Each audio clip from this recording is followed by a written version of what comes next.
Chapitre 546. Le jour des funérailles de Lazare. Le 23 décembre 1946.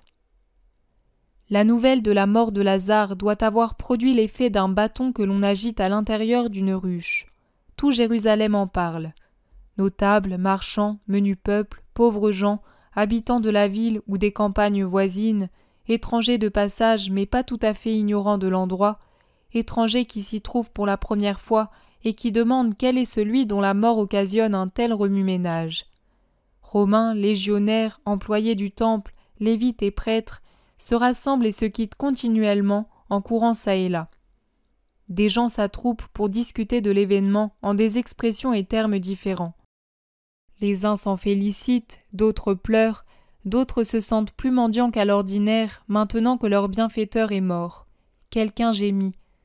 Je n'aurai plus jamais un maître comme lui, plus jamais. Certains énumèrent ses mérites, et d'autres mettent en lumière sa richesse et sa parenté, les fonctions et les charges de son père, ainsi que la beauté de sa mère, sa richesse et sa naissance royale. D'autres, malheureusement, rappellent aussi des souvenirs familiaux sur lesquels il vaudrait mieux laisser tomber un voile, surtout quand il s'agit d'un mort qui en a souffert. Les nouvelles les plus disparates sur la cause de la mort de Lazare, sur l'emplacement du tombeau, sur l'absence du Christ de la maison de son grand ami et protecteur justement en cette circonstance, tout cela alimente les débats de petits groupes. Deux opinions prévalent. La première allègue que cette absence a été provoquée par l'attitude hostile des Juifs, des membres du Sanhédrin, des pharisiens et autres personnes de même acabit à l'égard du Maître. L'autre soutient que le Maître, se trouvant en face d'une vraie maladie mortelle, s'est dérobé parce que, dans un tel cas, ses procédés frauduleux n'auraient pas réussi. Il ne faut pas être grand clerc pour comprendre de quelle source vient cette dernière opinion. Elle heurte un grand nombre de gens qui répliquent. « Es-tu pharisien, toi aussi ? Si oui, gare à toi, car avec nous, on ne blasphème pas le saint. Vipère maudite, engendrée par des hyènes accouplées au Léviathan. Qui vous paie pour offenser le Messie ?» Prise de bec, insultes, quelques coups de poing aussi, et des invectives mordantes adressées aux pharisiens couverts de riches manteaux, et aux scribes qui passent avec des airs de Dieu, sans daigner regarder la plèbe qui vocifère pour et contre eux, pour et contre le Maître, résonnent dans les rues.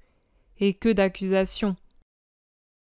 Voilà quelqu'un qui prétend que Jésus est un faux maître. C'est certainement l'un de ceux qui ont été achetés avec les deniers de ces serpents qui viennent de passer. Avec leurs deniers, tu veux dire avec les nôtres. C'est pour cela qu'ils nous plument.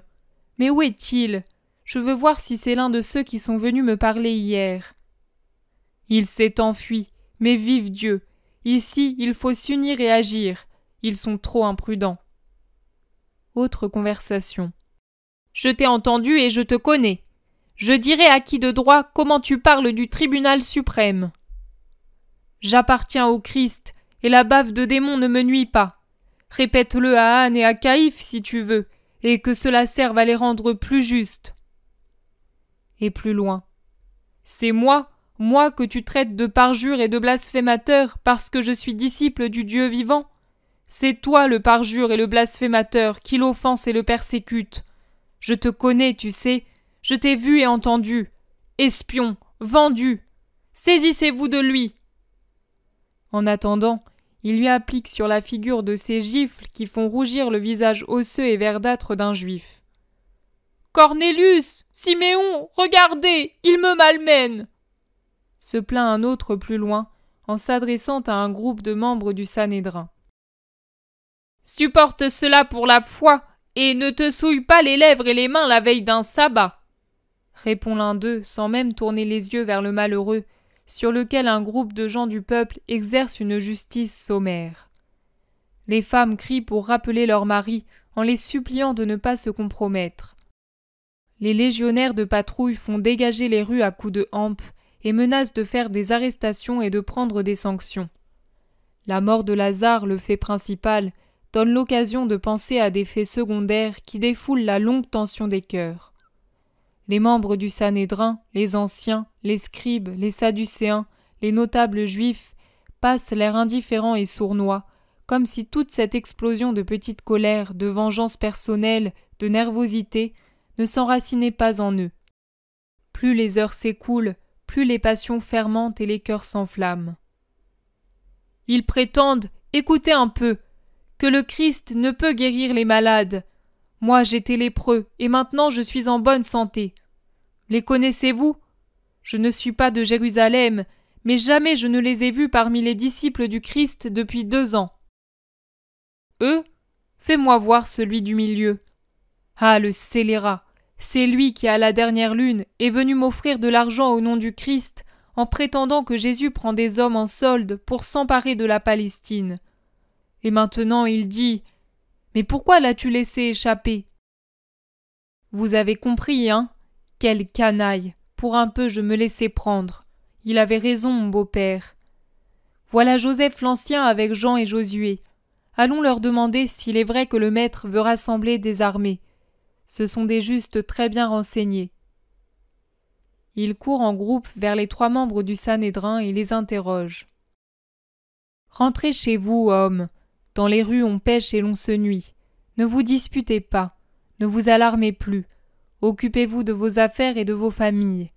N'écoutez pas ceux qui colportent des illusions et ne vous laissez plus aveugler. Le rabbi est un maître, non un guerrier. Vous le connaissez, il dit ce qu'il pense. Il ne vous aurait pas envoyé d'autres personnes vous demander de le suivre comme guerrier s'il vous avait voulu tel. Ne lui causez aucun tort, ni à vous-même, ni à votre patrie. Rentrez chez vous, hommes, rentrez chez vous. Ne faites pas de ce qui est déjà un malheur, la mort d'un juste, une suite de malheurs. Retournez chez vous, et priez pour Lazare qui faisait du bien à tout le monde. Dit Joseph d'Arimathie, qui doit être très aimé et écouté par le peuple, car il a la réputation d'être un homme juste. À son tour, Jean, celui qui était jaloux, intervient. « C'est un homme de paix, pas de guerre. N'écoutez pas les faux disciples. Rappelez-vous comme les autres qui se prétendaient Messie étaient différents. Souvenez-vous, comparez, et votre justice vous montrera que de telles incitations à la violence ne peuvent venir de lui. Retournez auprès de vos femmes qui pleurent et de vos enfants apeurés. Il est écrit « Malheur aux violents et à ceux qui favorisent les rixes ». Un groupe de femmes en larmes aborde les 3 membres du Sanhédrin, et l'une d'elles dit « Les scribes ont menacé mon homme. J'ai peur, Joseph. Parle-leur. » « Je vais le faire, mais que ton mari sache se taire. Croyez-vous par ces agitations rendre service au maître et honorer le mort ? Vous vous trompez. Vous nuisez à l'un et à l'autre. » Répond Joseph. Puis il les quitte pour aller à la rencontre de Nicodème, qui arrive par une rue suivi de ses serviteurs. « Je n'espérais pas te voir, Nicodème. Moi-même, je ne sais comment j'ai pu.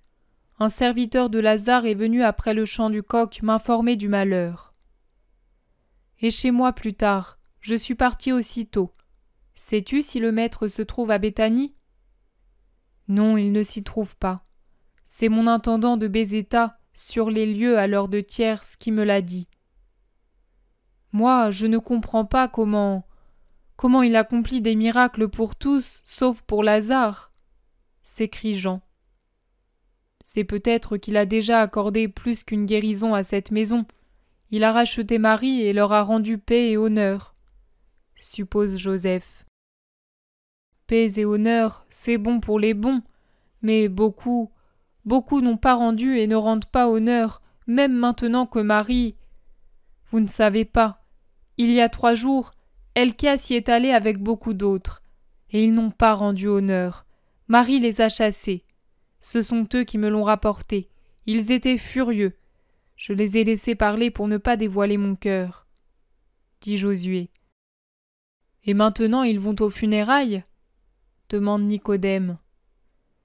Après avoir reçu l'avis du décès, ils se sont réunis au temple pour en débattre. Les serviteurs ont dû beaucoup courir ce matin à l'aurore. Pourquoi précipite-t-on ainsi les funérailles, juste après Sexte ? Parce que Lazare était déjà décomposé quand il est mort. Mon intendant m'a dit que malgré les résines qui brûlent dans les pièces et les aromates répandus sur le défunt, la puanteur du cadavre se sent dès le portail de la maison. D'ailleurs, au couchant, le sabbat commence. Il n'est pas possible de faire autrement. Et tu dis qu'ils se sont réunis au temple ? Pourquoi ? Voilà. En réalité, la réunion était déjà fixée pour discuter sur Lazare.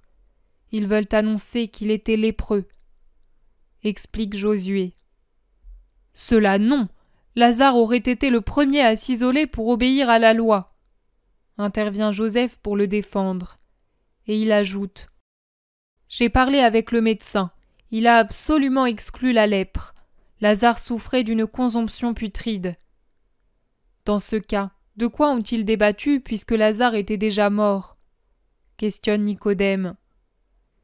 Il se demandait s'il convenait d'aller ou non aux funérailles après avoir été chassé par Marie.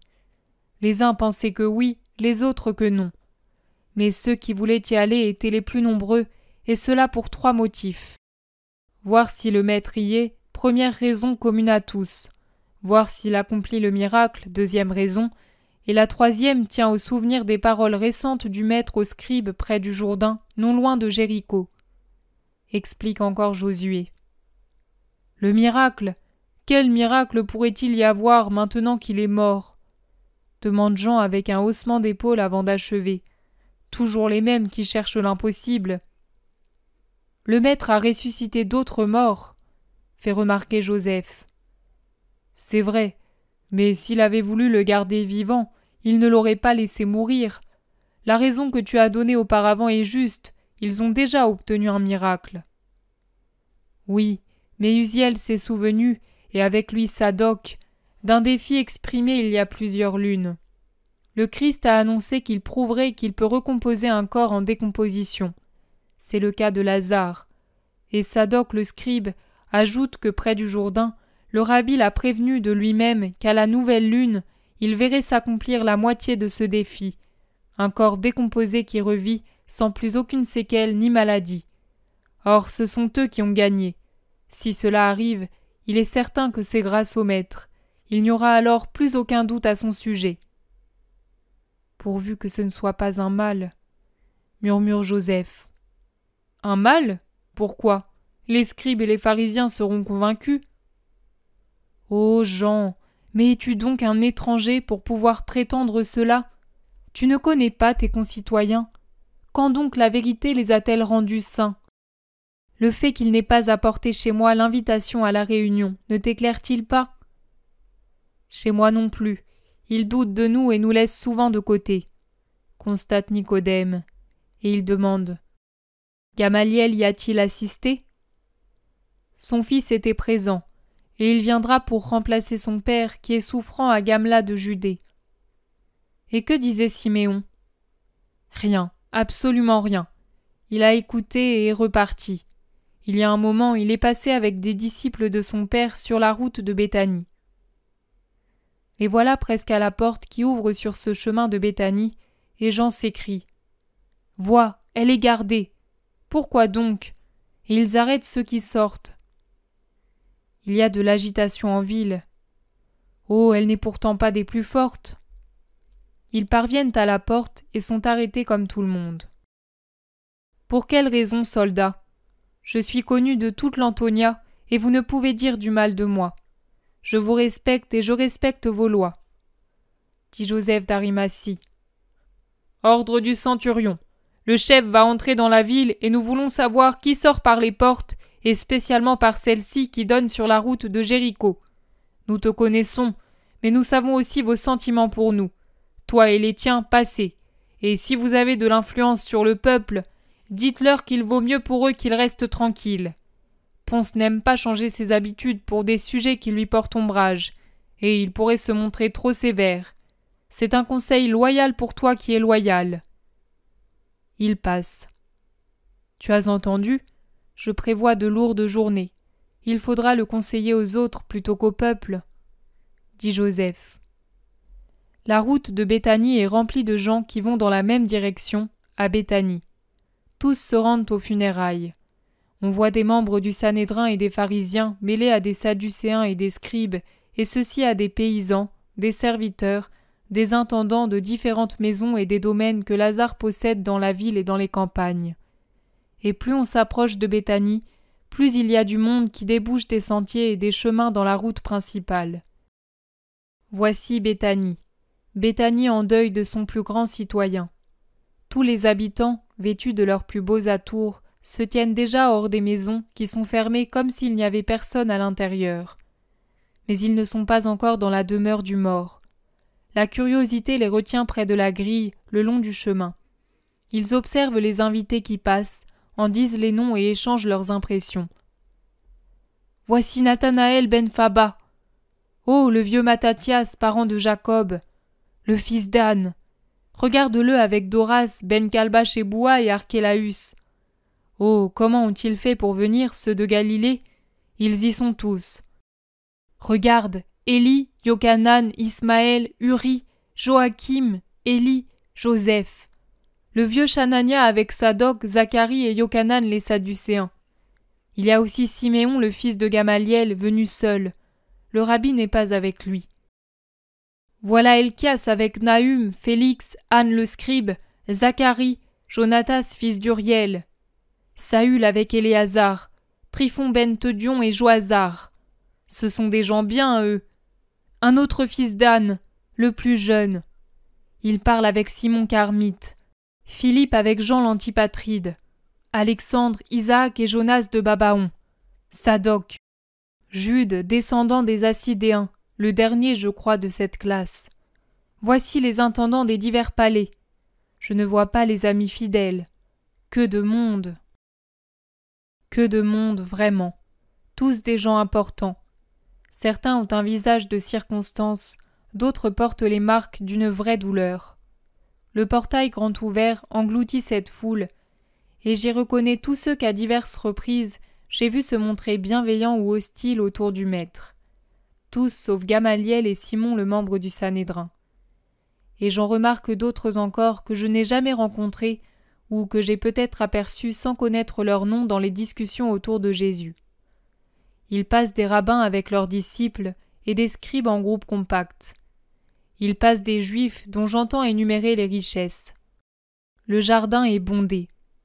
Tous vont exprimer leurs condoléances aux sœurs qui, selon l'usage sans doute, sont assises sous le portique, donc en dehors de la maison, et se répandent ensuite dans le jardin en un continuel bariolage de couleurs et en de continuelles salutations et inclinaisons.